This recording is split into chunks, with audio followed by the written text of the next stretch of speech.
Testing, testing, testing, testing, testing, testing.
Testing, testing, testing, testing, testing.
Hello. Let me just do a little bit of testing, make sure everything's good.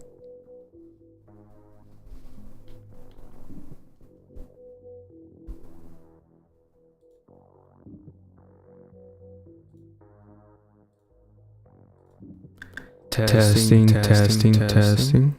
All right, that sounds good.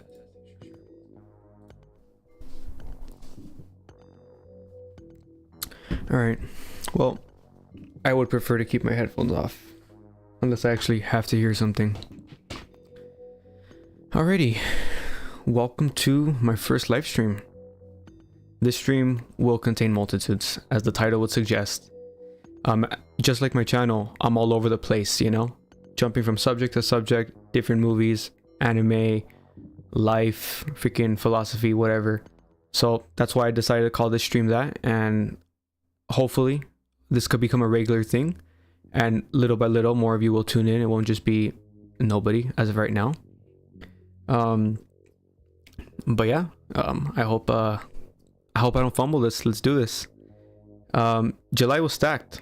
July was freaking crazy. I've been wanting to start live streaming for a while now, for many months, but I haven't got a webcam. The quality is lesser than my phone because I've been the past 15 months I've been doing YouTube.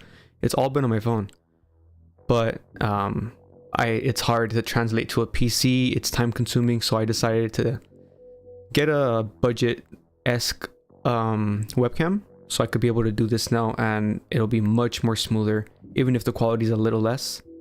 My main videos will look a lot better than this in terms of lighting, but for a live stream I kind of like this moodiness. Feels a little bit more cozy, so this is very intentional. It's not because I don't have good lighting. So my main channel, the main videos on the main channel will be fully lit, I think. We'll see. If you guys like this moody vibe, maybe I'll stick to it. Okay, so yeah, I've been wanting to do live streaming for a while, and I was just debating where should I go with this, you know? Should I just wait for a topic that comes to mind? Because like as I've said in other videos, I like to keep it genuine. I like to keep it authentic. I don't just want to talk about things for the sake of talking about them, you know? I want to talk about something that I truly feel compelled to get into.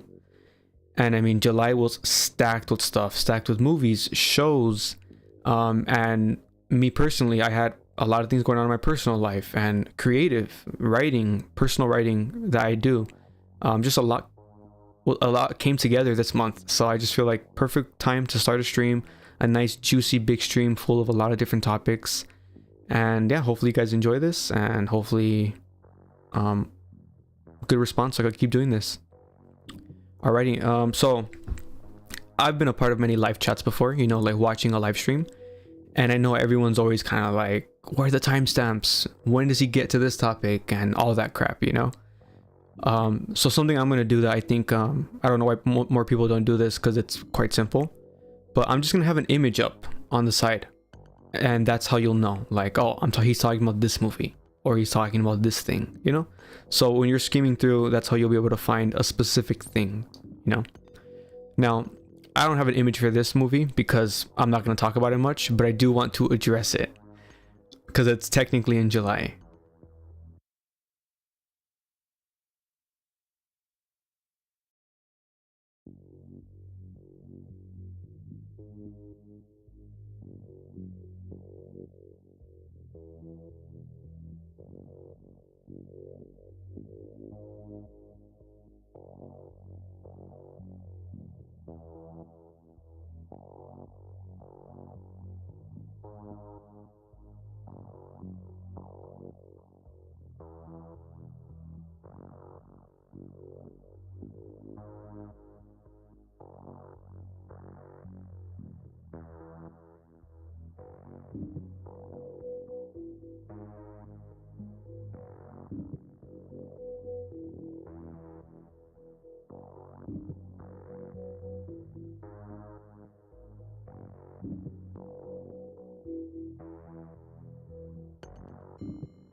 Testing. Have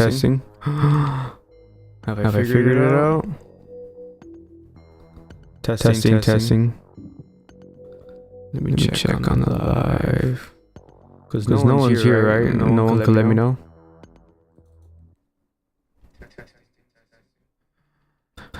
Okay, there we go. Test is done. Oh my god, so embarrassing. Alright. Where was I? Alright. Oh no. Alrighty, well, where was I? Oh, you're here. You hear it, Albert?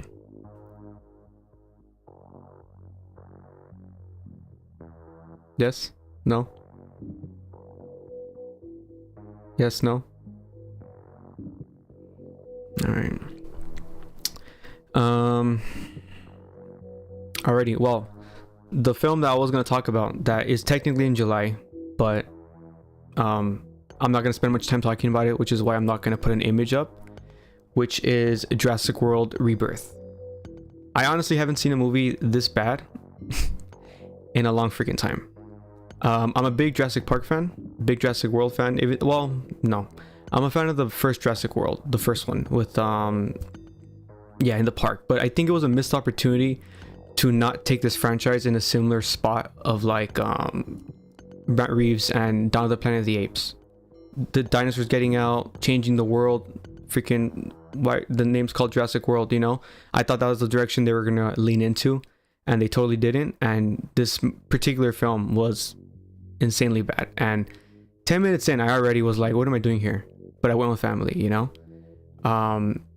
Okay, good. I saw Albert. But yeah, so I'll get that out of the way because that was technically a July film. But the first thing I'm going to talk about is Sandman. So let me get that image up. And like I said, I'm gonna have the images up so you kind of know, where I'm at, what I'm talking about.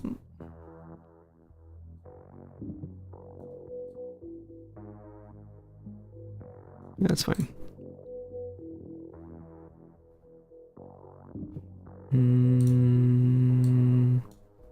Yeah. Alrighty. Sandman, season 2 finale. Okay. It's like, I think the best way I could describe this season is just middle, because it does a lot right. And honestly, I'm actually kind of surprised that it did do a lot well. It was pretty faithful to the comic book. It was quite, it did all that well. But I think that it should have been one more season at least. I think one more season, or maybe a longer season. I mean, back when Daredevil was on Netflix, that season was like 15, 18 episodes ish, so Netflix can do it, so they could have either prolonged season 2 or added a season 3, because I had a problem while reading the comic book with the anthology aspects of it all. Like, I'm not a fan of Black Mirror and things like that. I just don't always love anthology formats. But with Sandman was different, because Morpheus was the reoccurring character, and though he wasn't always the main character, his presence was there, and I think we always just learned a little bit about him. And it does have a life-changing episode. And season 2 completely strips that away, and I thought maybe I would like it, maybe I would vibe with that, because they took out all those extra stories, but it ended up feeling kind of rushed, and it ended up feeling like, even though it was comic accurate in terms of major story beats and major character journeys, I just felt like we weren't breathing with these characters. It's because the Sandman world, Morpheus, all the death, all these people, they're not people, all these characters are very archetypal, and they're literally not human, and they don't have free will, as Death says in the last episode. She like confirms that, but I mean, we kind of know that with Morpheus already. They're not like us, like, they're kind of in a way set in their ways. They can deviate a little bit, but for the most part, like, they're stuck being this being. And I think that's why I love the Morpheus character, because once I finish the comics, you just kind of get this portrait of like, damn, Dream is depressed, like in his fantastical cosmic way, obviously not in a superhuman way. And he wanted well, spoilers for some people, but I guess I won't give the spoilers. But yeah, the way it ends, it's sad, and I feel like it really hit me in the comic, and I didn't quite. I feel like had I not read the comic books, I would have felt a huge disconnection from this entire season. But because I did read it, I had the connection, and I just think that's not good, like, this is an adaptation, and this is a perfect example of when you do a direct translation, it doesn't translate, and I think that they should have taken advantage of the fact that this is TV, this is cinematic devices, and really stretch scenes, stretch moments, and linger, make us contemplate, make us sit with these characters to really understand them, especially Morpheus, of course. So yeah, that's a big issue. And then on a smaller end, the costumes, I feel like in terms of CG and overall visuals, it's great, just like season 1. But the costuming felt a little bit too pristine, and because they look pristine, it looks cheap to me. And Morpheus was good. My complaint isn't with Morpheus, because I think he had an upgrade in terms of his costumes. It wasn't so plain. They had more like paisley textured type of robes and coats that made it look fantastical and almost like royal, which I like that. But everyone else, like the fairies, the people from Asgard, and the demons, all the creatures and beings that are in this season, it looks like costumes and not like their wardrobe. So that kind of sucks, you know. I was excited to see all these magical realms in this season, and yeah, even though for the most part it delivered, it kind of took me out when I would see that particular aspect. But going with the good, Delirium, I was very pleasantly surprised with Delirium, because in the comic book she's adorable, she's great, you know, I love her. But Delirium is Delirium, and she could, for me, the way she hits me, she can be annoying, you know, like, oh, like they're having a serious conversation and it's like, oh look, my doggy. I'm like, okay, oh look what flavor ice cream is this, Dream? And then it's just kind of like, dude, shut up. But the benefit of reading and in a comic book is you could just read faster or skim. So I was worried that how they would do this in live action, because you can't, I'm not gonna freaking fast forward, you know. So I was worried, like, dude, am I gonna become annoyed with Delirium? Because I do like her, she just is a lot. She's like a child on steroids, you know. And I ended up loving her. I think that they did a fine line of being true to Delirium while keeping it, holding it, walking that line where she's not annoying. She's just herself. So I really like Delirium. She's so freaking hilarious and cute and all that, you know. And yeah, I don't want to talk about every freaking aspect of the season, you know. But the Shakespeare stuff was a little bit of a letdown. In the beginning, they kind of cut that story short, the Midsummer's Eve. They kind of cut it short, and I thought, oh, this is smart. They're gonna cut it, like the stuff, because Shakespeare's son dies and all that, and now that's integral to Shakespeare and his character. And well, as a real man, his son died, I believe. And I thought, okay, later in the last sequence with Shakespeare, at the end of the story, there's gonna be a tie-in, or they're gonna something like connecting that. And they didn't. They just literally took that out. So I was kind of like, oh, that kind of sucks, because I liked most of what happened there with Shakespeare and the fairies, but there was not really a payoff, which was weird.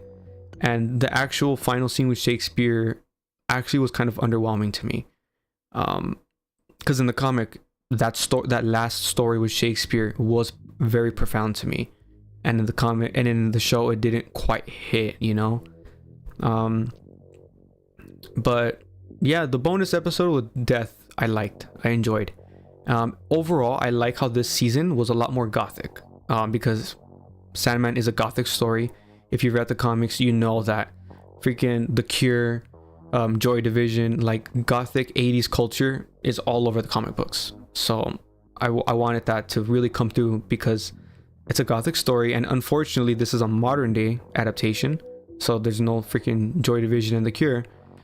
But at least in wardrobe, you know. And with Joanna Constantine, she was very gothic this season. Last season she was not, so that was kind of cool that they changed things with her, and just overall aesthetic. But the club scene in the Death episode, it's a freaking goth club, and it's the most generic, like, and I was like, bro, what is this music? Nitpick, you know. But that definitely bothered me. I was like, dude, there's plenty of modern dark wave out there and post-punk music, you know. But and it comes back to the director, Jamie Childs.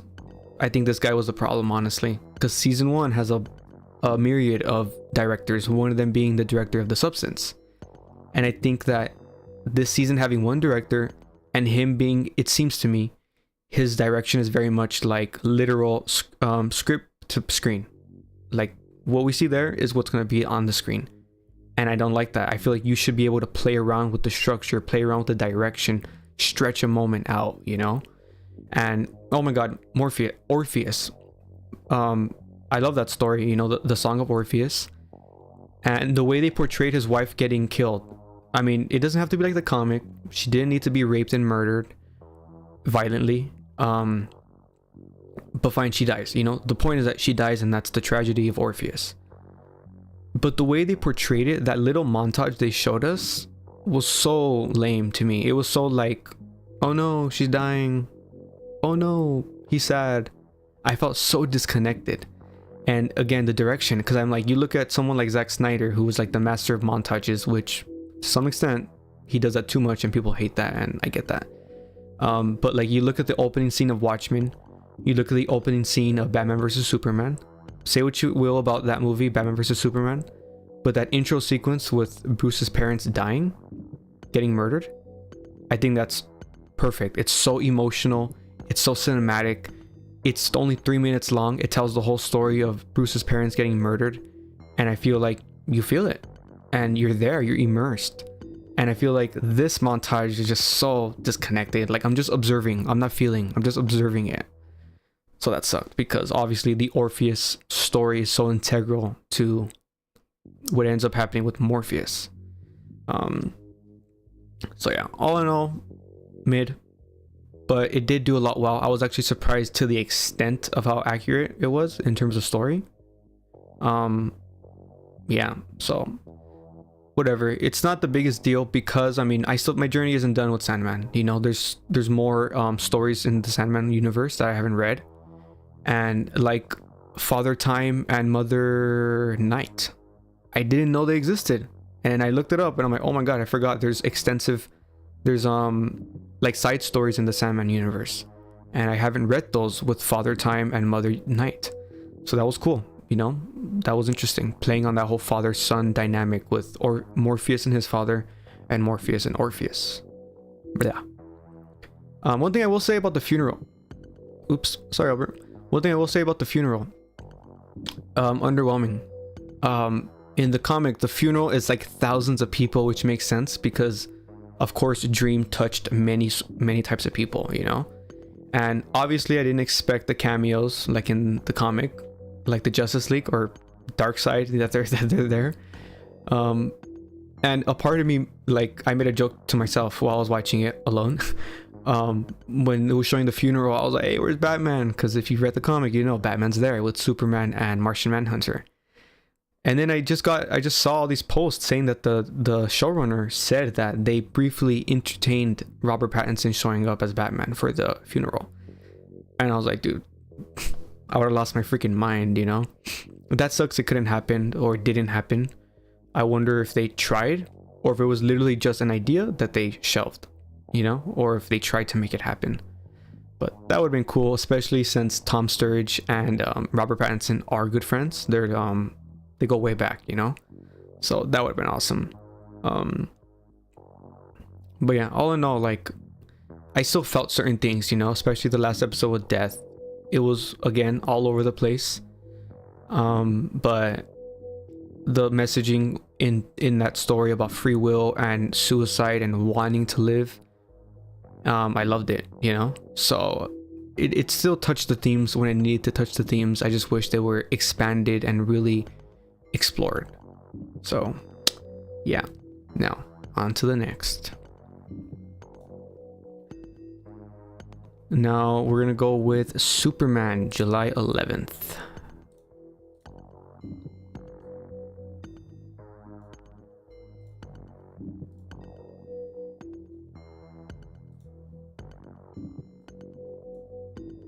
One second. All right, that looks okay. Superman, as Lex Luthor says. Well, I'm not going to talk too much about this one because I have a full review and video on this already.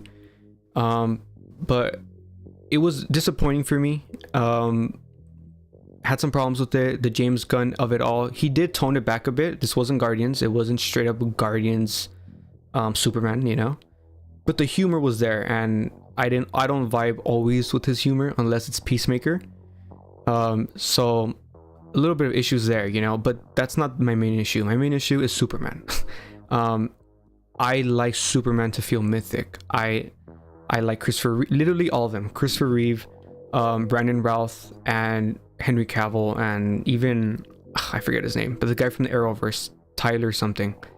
They all keep him mythic, you know, larger than life. Even though he's relatable, he is an ideal, and I believe all superheroes should feel that way. Like an ideal, like a man, a child, whatever you are, you can still want to be like them. And on some regard, you are like that with this Superman in terms of kindness, you know. So James didn't ruin Superman, and I'm happy about that. You know, he didn't ruin Superman. He didn't change him. He didn't make him a comedic character straight up, but he was involved in a lot of comedic moments that bothered me. Like especially the one that just does not work for me at all is Crypto biting Lex and just throwing him around like a rag doll, and I hate that scene. That just doesn't work for me at all. The other comedy scenes, it's whatever. It's okay. Like, I could take it or leave it, but I don't think it's bad, you know? But I will say that there's two things, you know, that there's two major points that there's two major compliments I want to pay this film. We know this Superman. We know this Clark. We really did get to know this character. And even though I don't love it, I know him, you know?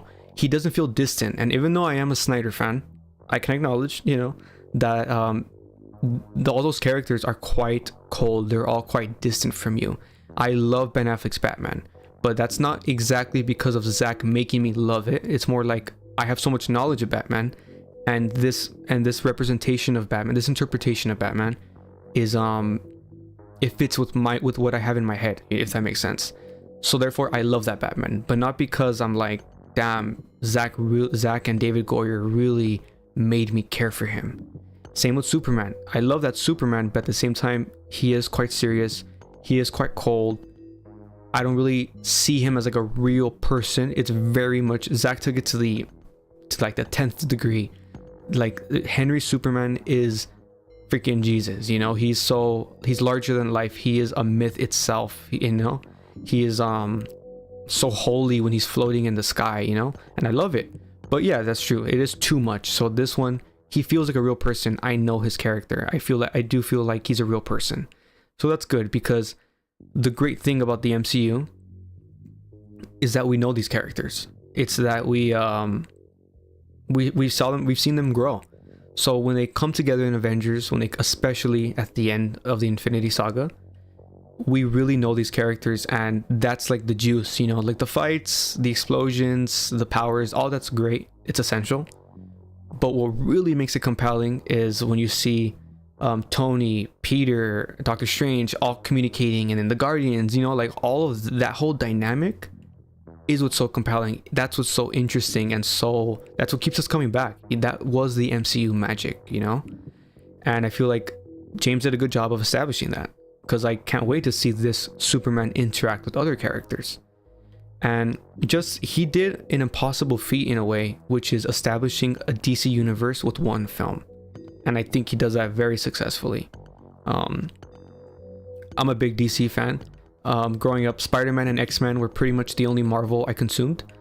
But DC, Batman, Justice League Unlimited, Static Shock, Batman Beyond, you know, and in the animated films, many people don't realize, but DC has a big catalog of animated films, and they're pretty damn good. They're very comic accurate, and it's like reading a comic book. It's like a substitute almost. So I have pretty good DC knowledge. I don't have expert knowledge like a comic book reader, but I know my DC, and I for sure know Batman. And I feel like James did a perfect job of introducing us into the fantastical world of the DC universe. This wasn't realistic in terms of like modern day. This is freaking New York. This is freaking Chicago. Metropolis feels like its own thing, which it should. And I think the cameos weren't really cameos. It felt lived in. It felt authentic. Guy Gardner, Hawkgirl, Mr. Terrific, all of that felt right. And on that regard, like, that's crazy that he was able to really sell me into this comic book world. And I think he did a great job, and I can't freaking wait for the Lantern show, because like I said, I loved Guy Gardner. Surprisingly, I thought I wasn't, but I loved him. Excuse me. And I just love lanterns. Even though Batman's my guy, I freaking love Green Lanterns, and Jon Stewart is my Lantern, and it seems like he's gonna be the star of the Lantern show. So I'm so excited for that show. It's supposed to be a little bit more serious. James Gunn isn't writing or directing it, so yeah, freaking excited for that. All in all, Superman, you know, pretty good stuff. Oh, what's this freaking guy saying? Is it made because of having knowledge of the comic, or do you think regardless it would have been made? Oh no, in terms back to, you know what, I'll get to that later. I don't want to get derailed. Not just answer it. In terms of back to Sandman, as Albert Moreno is asking, I think it's mid regardless, and I think that I probably enjoyed it more because I'm a comic book fan, because it was surprisingly accurate, as I said, to the comic book. And I would imagine that if you didn't read the comic book, if you're like a straight up dark fantasy fan, like if you watch Shadow and Bone, and I don't know what else is out there, but fantasy, dark fantasy aesthetic type of stuff, if you like vampires and all that, you'll probably watch this and love it. This is your jam. But if you're more just like a consumer of art, like you, Albert Moreno, if you're just more a consumer of art and you just love all storytelling and everything, I do think season 2 you might have a disconnection because of the way they tell the story. But who knows? Maybe the fast-paced nature may be good. I don't know, but I would imagine not so much. Now, moving on to the next thing. Oops. Jujutsu Kaisen. Hidden Inventory Premature Death arc. I'll keep this relatively short since I know my main audience is not anime fans. But I love this movie, and I love this arc, and this arc is from the season 2 of the show already. But it is a flashback arc, and I think it's just it should have always been a movie. And I think this movie is great on so many levels because on one hand, they edit it like a movie. I think this entire movie is probably like 10 episodes of the season or something, 8 episodes, and they edit it seamless, so it feels like a film. And I hate that Demon Slayer and the Tokyo Ghoul celebration that I recently watched, which I'll get into later, or I'll get into next. It's so annoying that they don't take the time to edit out the intros and the credits. So we're in the freaking theater sitting through credits waiting for the next episode to start. That's dumb. That's annoying. Like, edit it out, dude, you know? So I like that Jujutsu Kaisen really made it like a film. So that was great. And then I just love the story so much. I love anytime there's a villain backstory, especially when it's a empathetic villain, sympathetic villain. Not necessarily like it's like you had every right to be a villain. I hate when I see memes like that. He had every right, you know? But you understand it though, and you see why, and it's a cautionary tale. Villains' backstories should always be a cautionary tale. Like, it's human, we get it, we've all been there, or maybe we can't even understand, we can't fathom that darkness, but look what happens when you make certain decisions. And I love Guido's character, and he's very mysterious in season 1, so getting this backstory was so crucial. And I just love this particular story going on with him, and how he loses hope. He makes a choice to just give up hope on humanity and to only care about his own and to isolate. And that's what you see happening towards the end of this movie. You just see him isolating and isolating until he just finally turns into the villain that we know him to be. And there's that main story, you know, there's that main story going on with Guido and Gojo. And I freaking love Gojo, seeing his backstory, being young. He's hilarious, you know. And then him reaching the height of his powers, him becoming the strongest sorcerer ever. Because at the start of this film, him and Guido are referred to the strongest sorcerers. By the end of the movie, only Gojo's referred to as the strongest sorcerer. So that whole story, I guess, that whole transformation, I freaking love. And there's so many great fights in this movie. So I just feel like all in all, this is just such a great movie. You know, the story, the action, the presentation. Mappa delivers with their incredible animation as always. And the credits almost got me. If you haven't seen it, the credits, they add in a bunch of like selfies. You know, it's animation, it's anime, but they add in a bunch of like high school-esque selfies. And like, just, it's like it's the end. We know he's a villain. The friendship is broken, and Guido has chosen hatred and darkness and isolation. And it's just like credits, and it's just nonstop selfies of like all of them having fun. And it's just like, oh, you know, I didn't cry, but I got there a little bit. I teared up maybe a little bit. But yeah, loved it. Great time at the cinema. What are you saying, Albert? Sell it to us? Oh, did I sell it? Sorry, that's a long.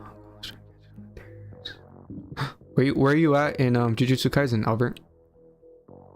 Good. Yeah, I had a feeling I was gonna sell you on that. There's no good Geto shirts, unfortunately. I have a Gojo shirt, but I would love a Geto shirt, which, yeah, I don't really see them, to be honest. All right, well, Tokyo Ghoul next. It wasn't in the thumbnail because I'm gonna keep it short. It's yeah, I just wanted to address it, but it's not exactly a topic. Tokyo Ghoul. I was very surprised to hear about this celebration compilation film. Episode 4, fudge. Well, cool. Keep going. Did you watch the movie first, Zero? Like I said.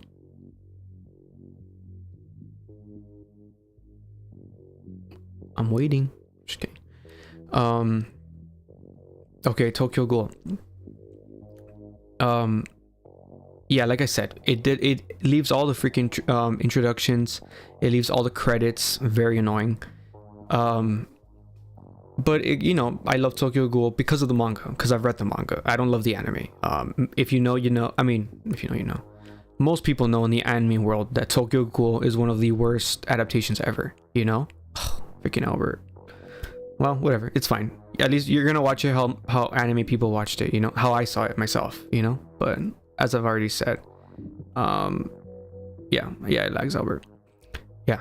Well, I'm excited for you to see that movie because that was meant to be a movie. Zero was meant to be a movie, and I did see that in IMAX at the time, and the animation is insane. So can't wait for you to watch that. Tokyo Ghoul. Season 1 is pretty good. Season 1 is good. The rest sucks. They tried to make it into shonen anime. They did not do what Attack on Titan did. Attack on Titan starts off very shonen, and if you don't know, shonen is essentially Harry Potter and Star Wars. Like a young boy, it's like the format, it's a genre. A young boy who has powers, a young boy who has hidden powers, hidden past, whatever, and he's thrust into a world, and he's thrust into an adventure where he's gonna grow and face darkness and all that good stuff. The timeless story. That is essentially shonen anime.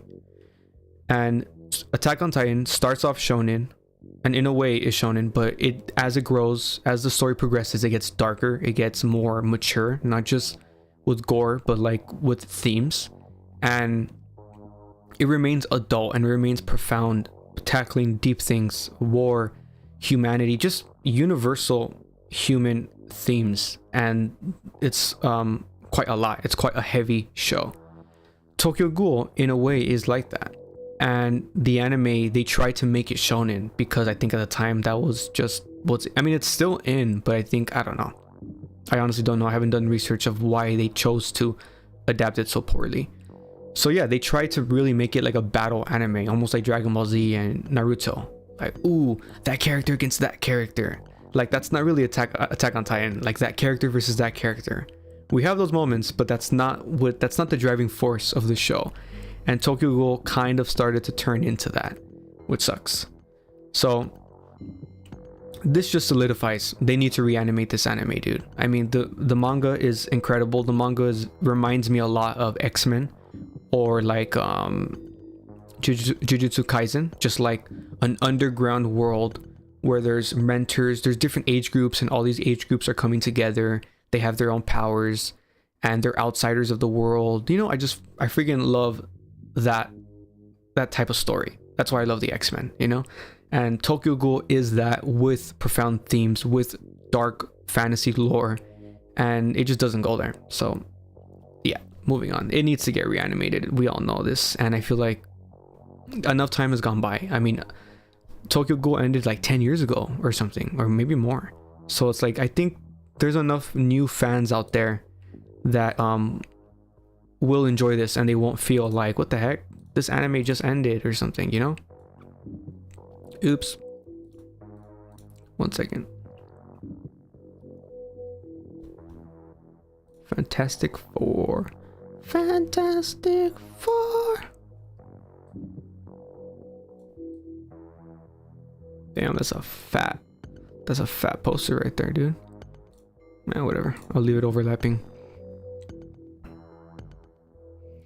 Actually, one of my favorite brothers anime. Oh my god, I just saw Star Christ, Johnny. Dude, that's funny. That's a good one. Damn, it really is. It's the shonen.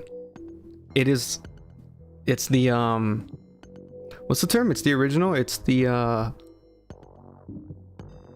damn. It's the standard? I don't know. You know what I'm saying. But anyway, she with 4 C's, not 4 K's. 4 K's, 3 K's. Fantastic Four. I have not talked about this yet. So I love this movie. I really enjoyed it. It felt very much like what the MCU used to be, you know, like it had the serious moments, it had the humor, it had the story, it had the world building, but not leaning into the world building too much where you feel like, oh, this movie's only here to set up another movie, you know. The old movies, the first 2 phases or the first 3 phases, those were all quite contained, you know, while referencing other stuff more and more as time went on, but for the most part they were contained. And this one was exactly like that, really contained, not only because it's in its own universe, but yeah, I lost my train of thought, there. But yeah, I think this movie is very much like Thunderbolts. It's just a very well made film, top to bottom. Great performances, great direction, great visuals, great script, great pacing. I'm a little bummed that they did cut out a lot. Like they cut out damn, what's his name? John Malkovich. They cut it out. They completely cut out his character, which sucks, you know, but clearly it seems like it was done for the right reason because the film feels amazing, fantastic. And then I forget his name, but the Mole Man actor, he's great, and they said that they cut out like an entire subplot with him. And again, that sucks because he was so great, but I'm like, clearly they did the right thing because this movie's pacing is perfect. It's not ultra fast paced like Superman, and unlike Superman is the definition of a 4-quadrant film. It's made for everyone. It's super fast paced, a good time at the theater, boom boom boom, tons of action. Like, did you have a good time? Yes, you know, like that's, I'm sure, what all the normies are saying, you know.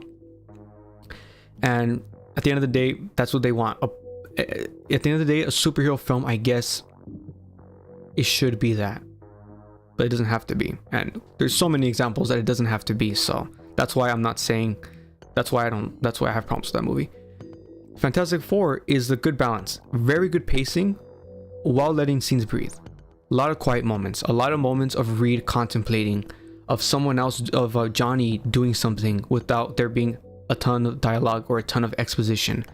The movie just feels so good.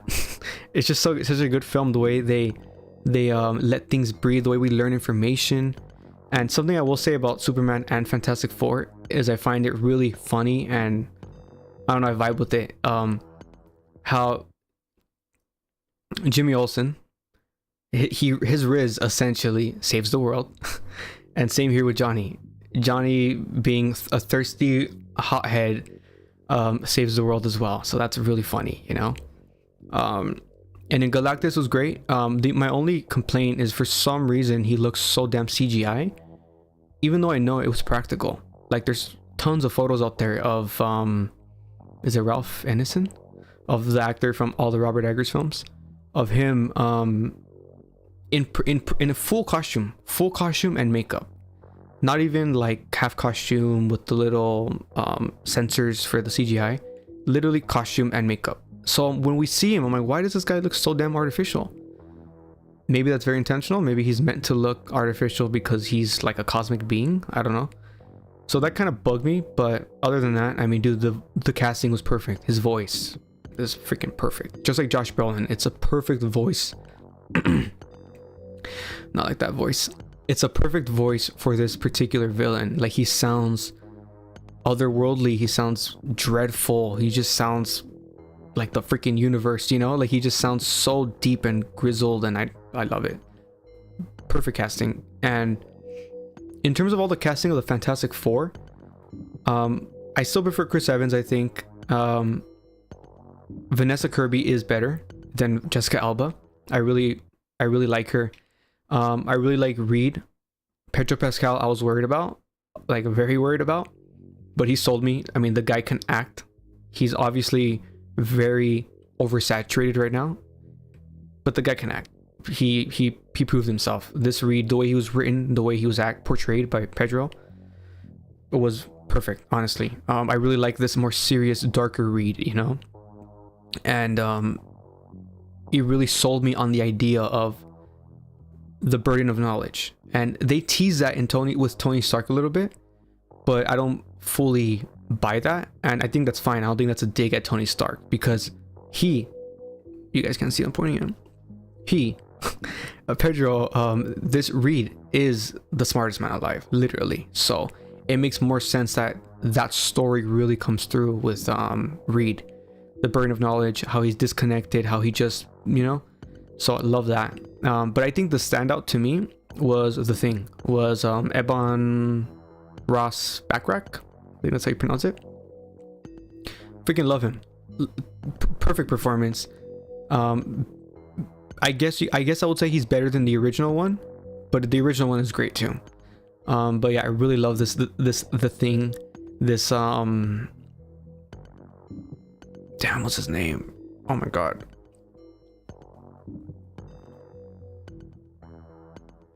Ben Grimm. This Ben Grimm, love it. Really funny, really heartfelt. He totally just being the older brother, being the uncle type of figure. I totally buy it. Him being close with each one of them, each member, great. I buy it as well. Just the chemistry of this cast was perfect, and I think maybe I don't like love them all individually. They work together as a unit perfectly, and I mean they are an ensemble cast, so that's what's most important. One person shouldn't be overshining, you know. So love it. As for that post-credit scene, underwhelmed. I wish there was like 20-30 more seconds. I think it could have been a little bit longer to really add to this dread of Doom. Freaking Dr. Doom, dude. You know, like if you don't know, Albert Moreno, Dr. Doom is one of the biggest, best villains, anti-heroes, heroes sometimes, but it's as a whole he's a villain, and he is like the biggest, best one, and he's just awesome too. So I feel like I would have wanted a little bit more of like a larger than life crazy introduction. It was kind of eerie. It was a little bit unsettling to see him just with the child, you know, but I would have wanted it to last longer with maybe a little bit more ominous music. And in terms of costume, I can't judge it too harshly, because I mean, dude, think about the first time we saw Thanos at the end of Avengers, you know, does not look as good as how he looked in Infinity War. So, you know, it's just a post-credit scene, but I have to say what I observe, you know. His mask looked extremely just flimsy, very clean, too clean. His cloak was just like a basic green, you know, like just, like I said, underwhelming. It almost looked like Robert Downey Jr. when he made the announcement at Comic-Con. Like, I'm like, did he just record from there? Like, what the hell? But yeah, and I love the Franklin stuff.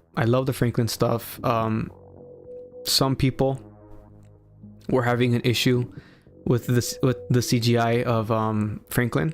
It actually didn't bother me that much, but I really like that they utilize the CGI with him, honestly, because Franklin is an Omega level mutant, you know, he's insane. So I feel like had he been just a normal baby, it would have been kind of like, oh wow, he's powerful, oh cool, like for the normies. And I feel like he needed to act differently than any other baby, and you can't really direct a baby, you can only make them cry or laugh, you know. So I like that he was contemplative, serious, staring into people's eyes, using his hands to reach out, you know, things like that. Like really sold me on him being more than just a baby, you know. So yeah, really enjoyed that. And yeah, that's pretty much all I'll say. Pretty much. Now we move on to the more artsy stuff, the artsy fartsy stuff. I'm gonna talk about Together first. Technically, Sorry Baby came out first, but I'm gonna talk about Together first.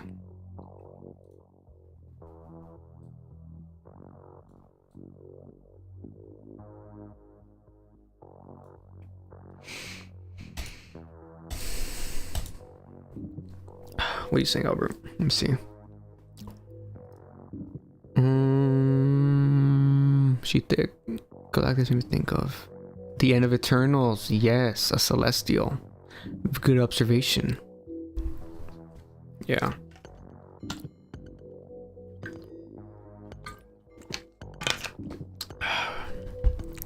Let me check on the stream real quick. Still just you. Okay, Together is interesting. Oh, you saw it? Did you see it? I'll wait.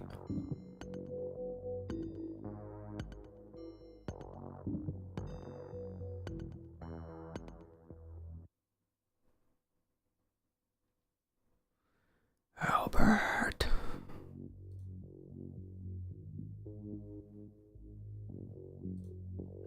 Whatever.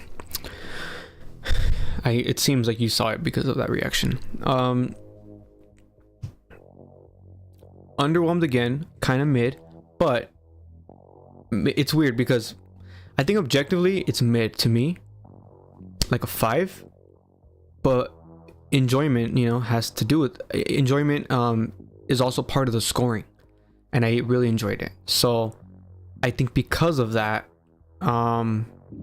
more like 7, but yeah, really enjoyed it as well. I saw what you said, Albert. I think I'll start with the good. The first like big compliment I'll say is the horror of it all. Michael Shanks, I think this is his first film, and I feel like the horror of it all, the way he portrayed the grotesque, the stuff in low lit situations, the ominous moments, stretching moments. I feel like that's cinema. That's the power of cinema, when you stretch a moment, and I feel like that's what he does. And I just feel like it got me. Like a lot of the horror in the first half of the film got me in a good way. And I'm not someone who jumps in any movies, really, honestly. But dude, when he pulled out the squirrel, it got me. I was like, whoa. I totally jumped in the theater. But that first scene with the dog, the scene with the flashback of his mom, all those scenes, man, really, really good. I'm someone who grew up like many kids, but I think with me it was quite serious. But I was very afraid of the dark growing up, So whenever there's a scene that's playing with that, I love it. Like in Hereditary, I always think about the shot, and I love it. That scene of Alex Wolf, one of the Wolf brothers, when it's his room, and then it's lit just enough to see her on the ceiling crawling. Freaking unsettling. I love it. And this scene plays with shadows. This movie is perfectly lit. I mean, look at the freaking poster. Even the poster, it's just like really great lighting, and I just love it. And I just think those scares got me because of the way he directed it, and the lighting, and the concepts itself as well. And speaking of concepts, I feel like that's also a great thing. The concept of this movie's themes, I think the movie was very thought-provoking. So not only was it very entertaining, it was very thought-provoking, and I appreciate that.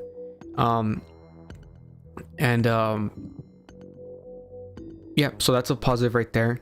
And I feel like this movie, the concepts itself explore, like the my shoes under the covers. Yup, dude. That remind me very like short film, very like Vimeo, YouTube horror short film. I feel like the stuff in the covers and her smiling and crying. Love that, dude. I was like, oh my god, this is literally the stuff of nightmares. And I feel like that's what you should get from a horror film, like the direction should feel like this is the stuff of nightmares, and I personally, I prefer when a film feels that way, because sometimes you could have something very horrific but the tone and the direction isn't like that, which was an issue I had with Bring Her Back, which I say in my review. Like, I did love the film, and I can't complain about it objectively, because the reason why I don't like that, the problems I did have with Bring Her Back come purely from my expectations. So that's not the film's fault, you know, that's my expectations. And I feel like the film's direction is not very like, this is the stuff of nightmares. It's much more like a dramatic tension. And it's a great film, but I like that in this film, it feels like a freaking nightmare. Thanks. So, the cast, Alison Brie and Dave Franco, that was obviously very intentionally cast. They're both known for comedic performances, you know, they are comedic actors, and I like them both, you know. Dave is a likable guy. He's a funny, likable, cool dude. And the last thing I saw with him was the studio, and if you've seen clips from that, he's insane. Almost all of his clips, he's literally stoned and just going crazy. So it's funny seeing him in this role, you know. But he adds to the character, because I feel like had it not been Dave Franco and maybe a nobody, I would have maybe not liked his character a lot, because dude, the guy is just a weak man through and through, you know. Like, the guy is just letting anxiety ruin his life, letting his trauma just rule him. He can't even freaking drive. And then he's so needy and just so all over her. He's like a little kid so much of the film, and it's so annoying. But because it's Dave, I felt the sympathy, you know, and I think that was great, you know. Had it been someone else, maybe I would have been like, bro, just shut up, you know. But like, grow a pair, as they say, you know.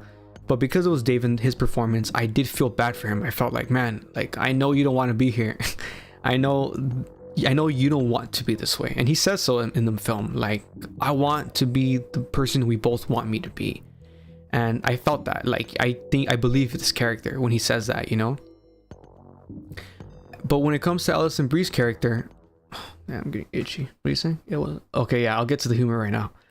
When it gets to the when it comes to the humor, I mean, no, not the humor. When it comes to Alison Brie, I mean, I like her. She's freaking hot, of course. But I mean, look at the poster. Every single poster is both of them. And this film is about a relationship. And the perspective of this film is both of their perspectives. It's not just Dave Franco's perspective. We're in her perspective as well. But I feel like they underwrote her. I feel like she was like the opposite of him. In personality, she's very different from him, but also the writing. Like, we don't really know anything about her. She's just a normal, good girl. There's not really an explanation for why she's really with him. And well, they do give one, but it's, to me, not at all satisfying one. And I feel like to really believe it and to really get invested in this toxic relationship, you needed her as well. And I don't feel like we got that. And I think that was a major weakness of the film, to be honest, because it's the whole point of this film is couples, relationships, getting under the skin. Like, when you love someone, when you're lusting for someone, when you just, you know, it's a phrase, and this film takes it literal. Like, I want to be in your skin, I want to be inside you, you know. And the film takes that a step further, and it takes it literal, and that's the whole point of the horror, you know. And on her end, it was just way too surface level, and I think like I said, major problem, because Dave Franco's character is literally the opposite. We get so much with him where we understand him. And even though her performance is great, like, I didn't always believe it. She felt so superficial. And then the humor, as Albert Moreno has said, the first half is very serious. The humor is very sprinkled. But as it got more absurd with the body horror, the more humor was there, and it was pretty funny. You know, like, they casted them on purpose. In the script, clearly there was going to be comedy, but to me, the tone was all over the place. It didn't feel like a horror comedy. It felt like an A24 neon-esque horror for some moments, and in other moments, it felt like, oh, I'm watching a Universal Studios Warner Brothers horror film. and it just felt weird. Like the tone was, to me, all over the place, and I feel like the tone should have been established early on and committed to that. And to me, that's not exactly what we got. And though I did laugh sometimes, it just felt wrong to me sometimes. And sometimes I laughed when moments where I'm like, I don't think I should be laughing at this, which is their performances. Again, I do think they had good performances. I do think they are good actors. But sometimes, because of, I guess, the way I know Dave Franco and the way I know Alison Brie, I just didn't believe them when they were in horror. Like their expressions, the serious moments, the moments of pure terror, of suspense, I believe their performances, their acting is great. But sometimes they're screaming and it was the compatibility of being, exactly, or like the Bible says, being one flesh. Missed opportunity to freaking reference that, you know. But there's moments where he's like, come on baby, you got this, come on. And I'm just like I can't help but just laugh, because I don't think that's meant to be funny. But the way Dave sounds with his voice, I just couldn't help but just be like, I don't know, this is funny to me. And like, we got this, baby. Like, what am I watching? And then her, again, she can't help it. They both can't help this. This is literally their voices. But there's moments where she was screaming and it sounded like the most cliche feminine scream ever. Like, oh no, oh. And I was just like, what the heck? Like other moments she was screaming like, ah, you know, like great. But just some of the times I was just like, what is this scream? Like, I don't know if other people agree with that, but definitely took me out. And the ending itself. So well, the ending is what I mean by the ending, because I don't want to give spoilers, but what I mean by the ending is in terms of CGI, because I think the CGI, the practical effects were very good. I like all of the horror visual effects going on in this film. Very unsettling, very good, very artistic. This whole film visually is so artistic, and I love that. But the last shot, or one of the last shots of the final form of the grotesque, not the final form, but when it's just the crescendo of horror, essentially. When we reach that point, it's like there's 3 shots. It's a close-up, a middle shot, and a wide shot. The close-up looks good. It's detailed. It's probably very practical, and it's the poster. It's versions of the poster, and it looks really good. And then we get the middle shot, and I'm just like, oh, it literally took me out. Unlike Fantastic Four, where I'm like, the CGI was good, but you know, here it literally took me out. I was like, oh shoot, that's CGI. it did not look there. It didn't look there, as they say. It didn't look ready. And then you get the wide shot, and it looks good. So I was just like, damn, they should have just took that shot out. Like, what the hell? Like that wide shot, you could. That's why wide shots are utilized to sometimes for aesthetics and whatnot, but many times to hide stuff. You know, hide makeup, hide lighting, hide CGI. You know, and I feel like that mid shot really took me out, and it would sucks because it was the crescendo of the scene, and I was just like, I was in it, and then it was just like, oh, there you are. Oh, don't clip that. Dude, I know I'm gonna get clipped a lot. So yeah, that kind of sucks. But yeah, I guess that's pretty much it. Again, enjoyed it. Very much enjoyed the film. And at the end of the day, that's what matters. You know, like I would only really recommend this to horror fans, straight up. But yeah, if I knew a person like me, I probably wouldn't recommend it to them, because I'd be like, you know what, you're not the biggest horror fan, but you just love cinema and you like to indulge in all genres. People like that, I probably wouldn't recommend it to you. But horror fans, it's worth watching. It's a good time. It's visually, it does what it's supposed to do in terms of a horror film. Yeah, that's all I got to say about Together. Oh, and the score was good. Especially that last crescendo song, definitely save that. It reminded me of the ending song of Hereditary. If you listen to it, I'm pretty sure Michael Shanks literally showed that to his composer and was like, I want the song to sound like that, because yeah, it's so similar. But the song from Hereditary is probably better, I think. All right, now The last one. Where are you? Oh, there you are, baby. Sorry, baby.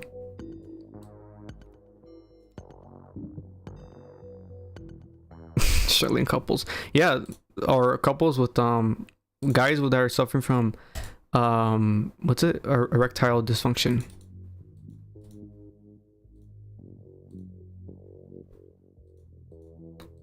There you go. Sorry, baby. Feels weird because I just talked about this with you.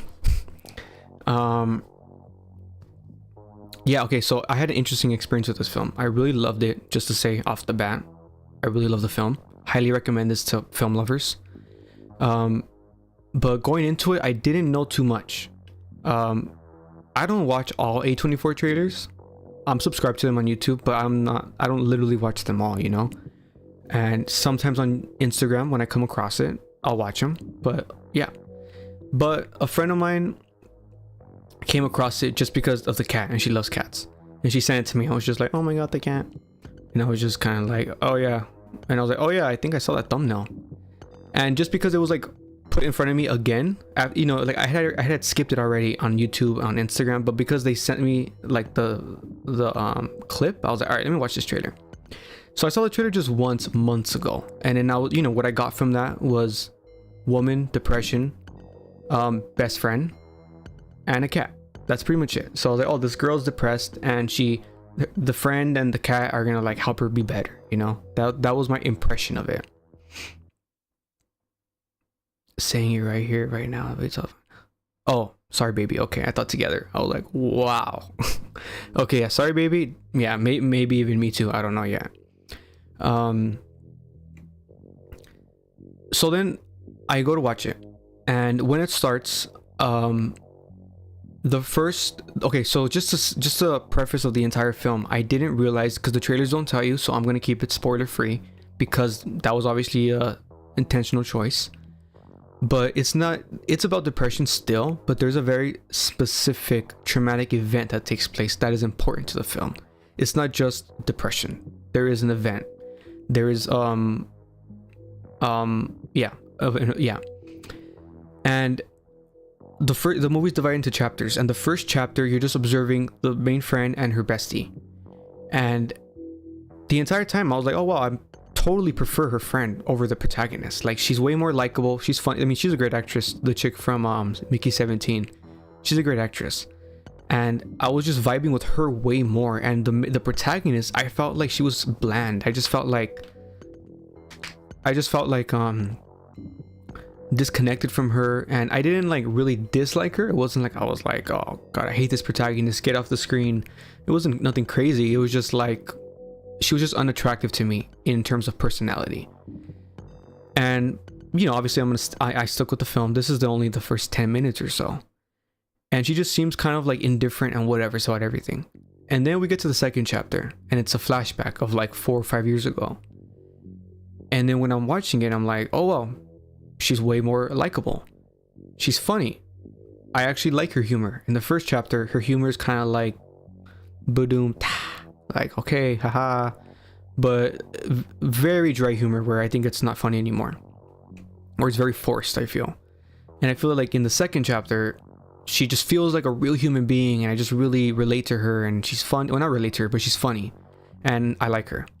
And then the nightmare happens. The traumatic event takes place. And then once I realized what was going on, once I realized how this chapter was going to progress, I understood the film, and I was like, oh wow, okay, this is incredibly realistic. Like, if this movie's going to be what I think it's going to be, I might love it. And I obviously ended up loving it. But it's just showing that very realistic aspect of life, of when you go through something, of like, you're one way, something happens and it alters you, and you could never go back, really, you know? You change forever. And that shows that's what this film's about, really, about who she is now, and how she hasn't really moved on, and how she's kind of like never gonna be the same in a way.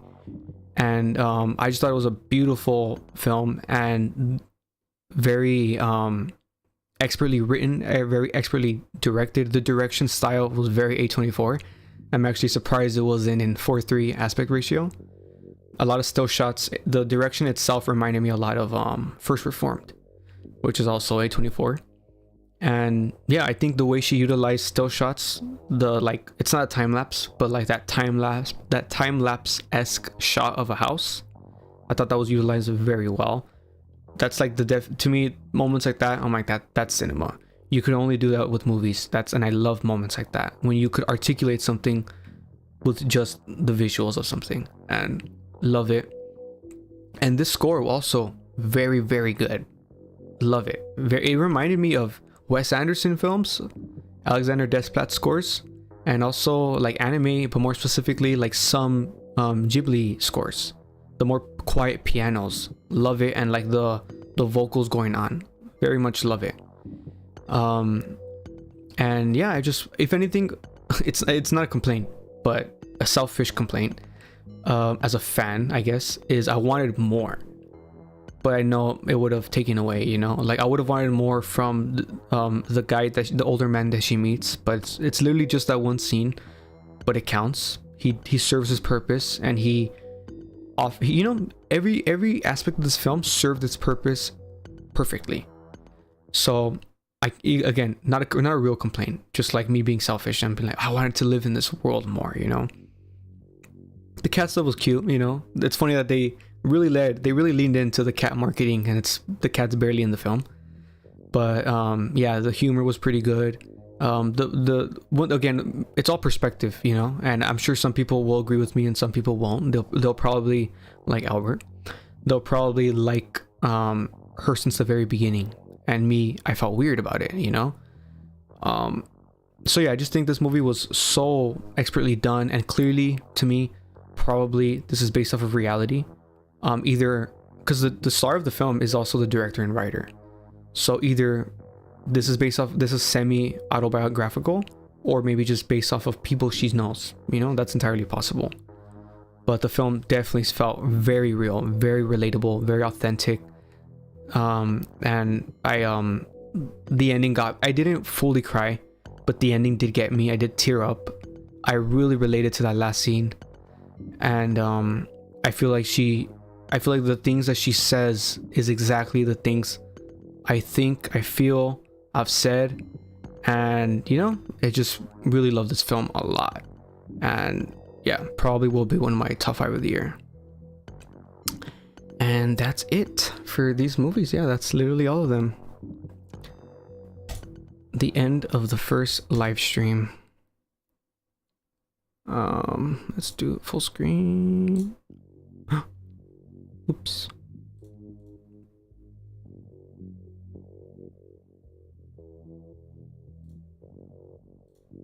There we are. Now I kind of want to listen to the music. Yeah, it's still on. Cool. Albert's still here? Guess not.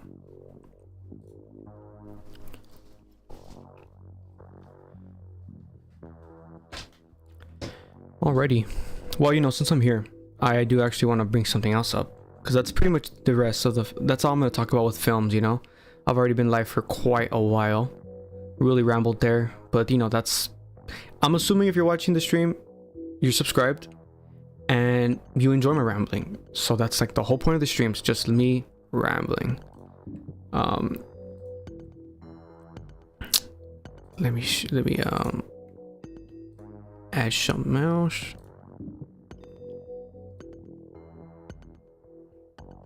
Thanks.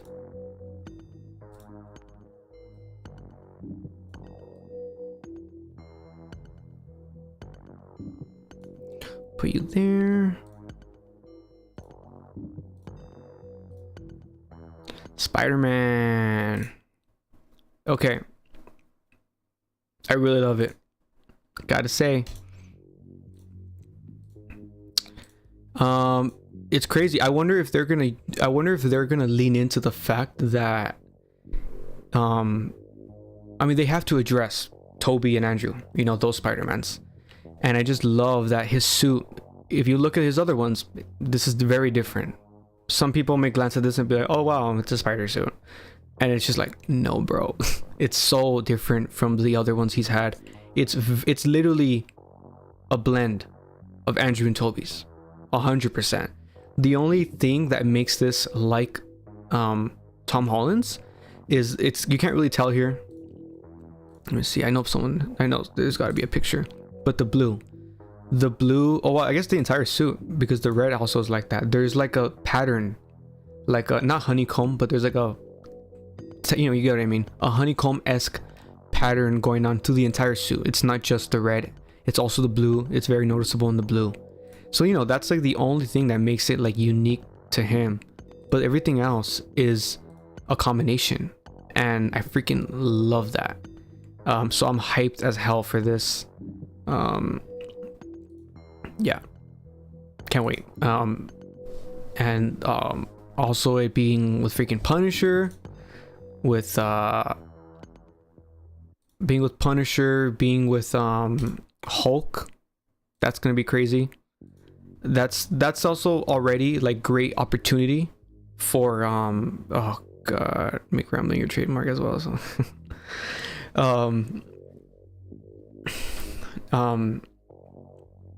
yeah, some people are already, and I can understand, MCU has not proven themselves yet, especially Sony.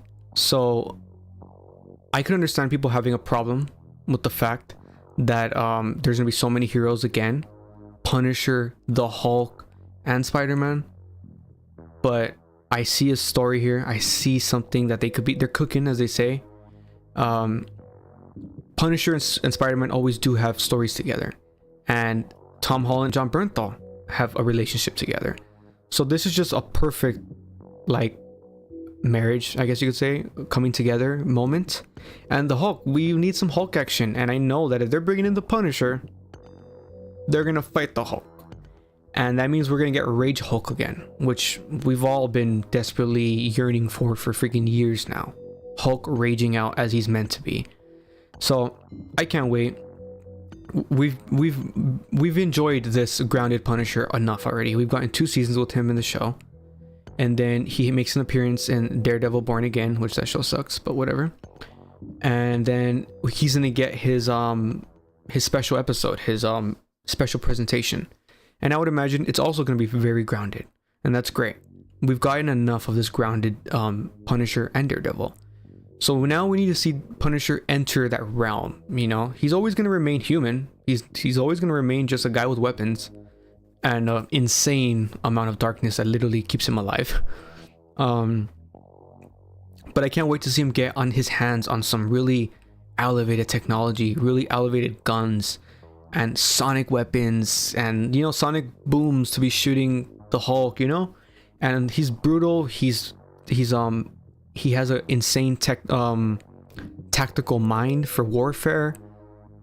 So him paired with Peter is gonna be crazy, and I just can't wait to see the story. And like I said about Peter's suit, I think that's a reflection. I think it's gonna be reflecting him being a culmination of all the Spider-Mans, and I just freaking can't wait for that. Can't wait for that film. It's gonna be it's the next film. It's the next Marvel film, which will be in about a year, or exactly a year. Yeah, I think exactly a year. So can't freaking wait, man. But yeah, I guess that's it. I guess I'll wrap it up there. Follow